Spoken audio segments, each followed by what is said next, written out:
Bismillah, Assalamualaikum warahmatullahi wabarakatuh. Selamat datang teman-teman di channel saya yang dibuat oleh Torik Murdiansyah dari STAI Duta Bangsa. Salam sejahtera untuk kita semua. Semoga selalu berbahagia dimanapun kita berada. Terutama untuk dosen kita, dosen tercinta, dosen yang saya hormati, Ibu Oktavia Devalusia Dwi Anggraini, dan yang saya hormati pula teman-teman sekalian yang menonton video ini. Saya di sini bertujuan untuk memenuhi tugas saya di ekonomi mikro dan makro. Apa itu ekonomi? Apa itu mikro dan makro? Mungkin sebagian teman-teman sudah mengetahui, namun sebagian teman-teman juga ada yang baru mendengarnya. Apa itu ekonomi? Apa itu mikro dan makro? Di sini saya sedikit ingin menjelaskan apa itu ekonomi dan apa itu mikro dan makro, dan bagaimana perbedaannya, apa hubungan di antara keduanya. Mari kita dengarkan baik-baik apa yang saya jelaskan. Yang pertama yang akan kita bahas adalah apa itu ilmu ekonomi. Ilmu ekonomi adalah yang mempelajari tentang perilaku individu dalam memenuhi kebutuhannya yang tidak terbatas dengan sumber daya yang ada. Ilmu ekonomi sendiri terbagi menjadi dua ruang lingkup. Ada yang namanya mikro dan ada yang namanya makro. Dan itulah dua pembahasan yang akan kita lebih bahas lagi.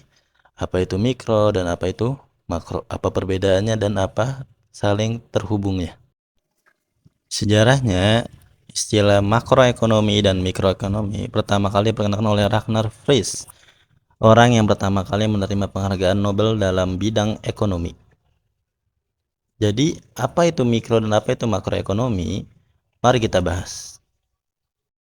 Kita bahas apa itu mikroekonomi.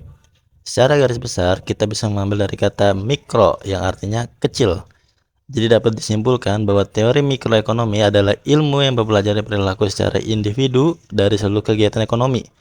Hal ini bisa berarti satu konsumen, satu rumah tangga, atau bahkan satu industri. Lalu coba kita perhatikan contoh-contoh permasalahan dalam mikroekonomi. Yang pertama, jika biaya sewa rumah kita naik, apakah akan memengaruhi tabungan kita ataupun simpanan duit kita? Yang kedua, jika harga baja naik, apa dampaknya pada penjualan motor dan penjualan mobil? Lalu yang terakhir, jika harga karet naik, apa dampaknya terhadap penjualan ban? Itu semua termasuk mikroekonomi karena dalam ruang lingkup yang kecil, dalam ruang lingkup individu, ruang lingkup keluarga, ataupun ruang lingkup industri. Ruang lingkup mikroekonomi. Yang pertama, ada teori harga. Proses awal dari pembentukan penerimaan dan permintaan dari barang maupun jasa, di mana menjadi acuan harga atas produk yang akan dijual. Kita diwajibkan untuk melakukan riset terlebih dahulu sebelum menentukan harga. Lalu yang kedua ada namanya teori produksi. Di sinilah inti dari hal yang harus dilakukan sebelum menetapkan harga. Kita harus melakukan analisa biaya produksi terlebih dahulu. Hal ini demi menghitung proyeksi keuntungan yang akan diterima ke depannya. Lalu yang terakhir ada teori distribusi, menjelaskan terkait pengeluaran yang harus ditanggung oleh pemilik usaha, yaitu terkait pembagian hasil, pemberian upah tenaga kerja, hingga segala beban lain yang dikeluarkan untuk memenuhi kebutuhan belanja perusahaan. Nah, kita masuk ke dalam makroekonomi. Apa itu makroekonomi? Secara garis besar, kita bisa mengambil dari kata makro yang artinya besar. Dalam makroekonomi, kita mempelajari hubungan antara agregat ekonomi yang lebih luas seperti pendapatan nasional, inflasi, pengangguran, dan neraca anggaran. Ruang lingkup makroekonomi.